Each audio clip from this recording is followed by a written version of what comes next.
Davey, thanks for that. 647 here on Good Morning Hawaii. In this legislative session, there are a number of bills moving forward that might require additional scrutiny. I'm here with a member of the American Civil Liberties Union to talk a little bit about what some of those bills are and what they hope to achieve. Monica, thanks for coming in. Thank you for having me. Well, let's talk about this legislative session first of all. And there's a couple of bills right off the bat that the ACLU has their eyes on. Yes. So one of the big ones that we're working on is working to end driver's license stoppers.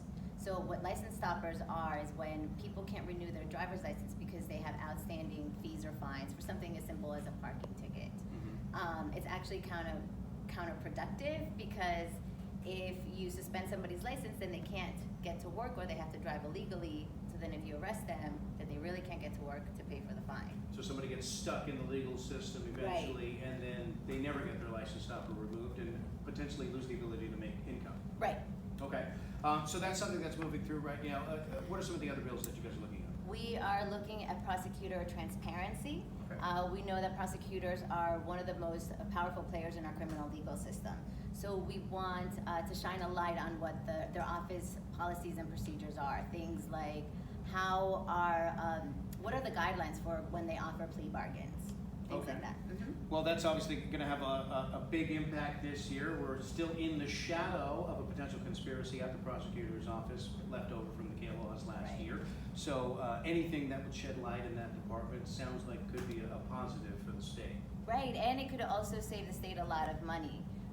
The prosecutor offices are the ones who, funnel people into the criminal legal system, into the jails. So it could actually reduce the fiscal costs for the state. And what's the goal in that one? What are we looking at? The ultimate goal for citizens in saying shining the light on the prosecutor's office? It's just to know how exactly the office functions. Sometimes how are bail decisions made?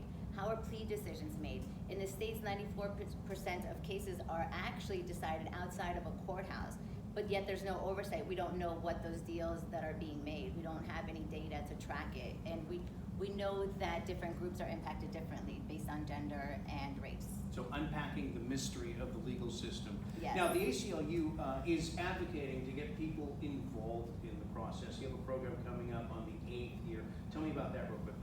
Yes, we're so excited.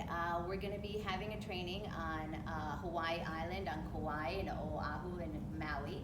And what we hope is for people to learn more, not only about the bills that the ACLU is supporting, but also for them to get more involved in the legislative process, because we believe in the power of community. And we want people to come out and help us, help reduce mass incarceration, and combat racial disparities in the system. All right, and that's happening on Saturday, February 8th, and if people want to register, they can... Go to peoplepower.org, enter your zip code, and it'll give you the training near you. Awesome. Thank you, Monica, for coming in. Thank you so much. And we'll be right back with more Good Morning Hawaii in just a few moments here. We got your top headlines coming up before you head out the door, plus we'll take a look at your island surf and weather forecast right after this.